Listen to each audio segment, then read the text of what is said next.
es visu uzzināju tieši no viņa.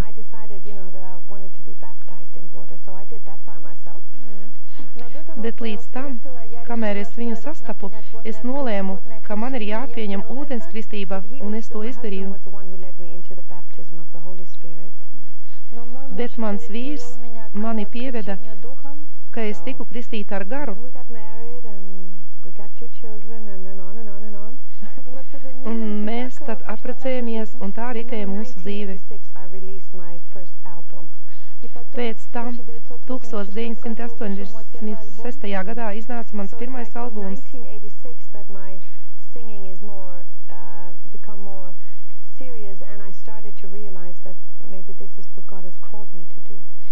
Un no 86. gada es sāku dziedāt jau ar lielāku apziņu, tā domājot, ka šis ir mans aicinājums no Dieva.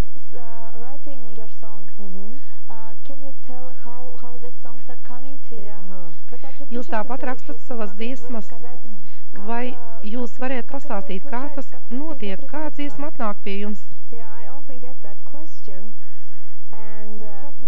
Man bieži uzdod šo jautājumu.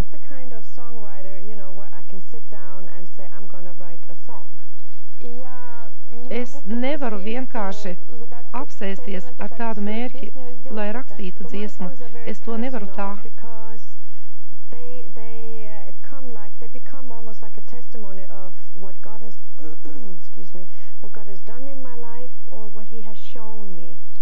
Manas dziesmas ir vairāk personīgas, kā liecība par to, ko Dievs ir izdarījis priekš manis, vai arī ko viņš man ir atklājis.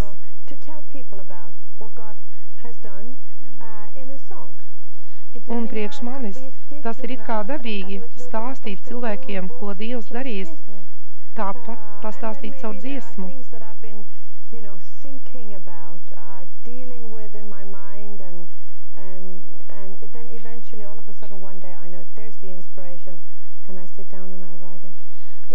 Iespējams, ka es daudz domāju vai pārdomāju par kaut ko, un kādreiz nāk iedvesma, un tad es apsēstos un rakstu dziesmu. Vai jūs nevarētu mums izpildīt dziesmu, kuru jūs uzrakstījāt pati?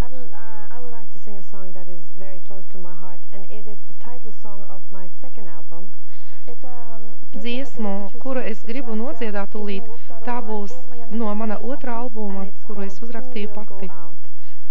Un viņa nosaucās Kurš tad ies?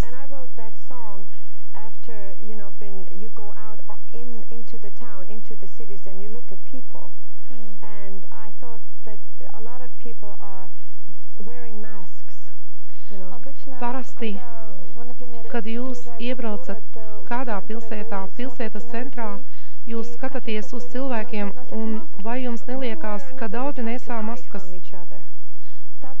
Tā vai citādi, mēs cenšamies it kā noslēpties, norobežoties no viens no otra, bet ir viens cilvēks, no kura mēs nevaram noslēpties.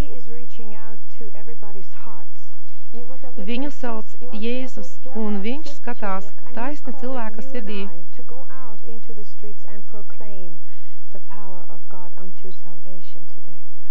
Un viņš sauc jūs un mani iet un stāstīt citiem par evaņģēlijas spēku.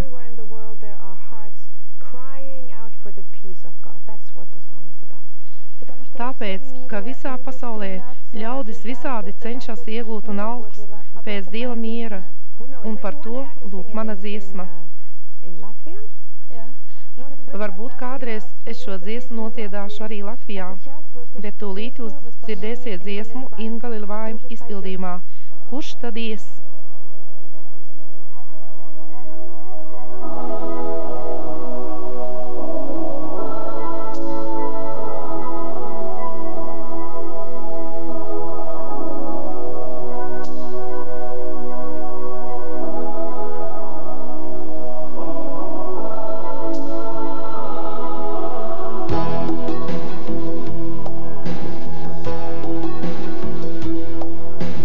Undertone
zviedru valodā.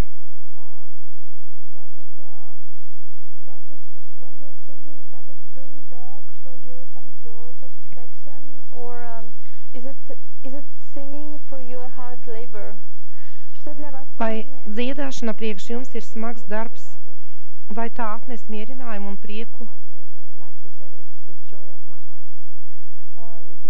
Dziedāšana priekš manis nav smags darbs, bet prieks un līksmība manai sirdī.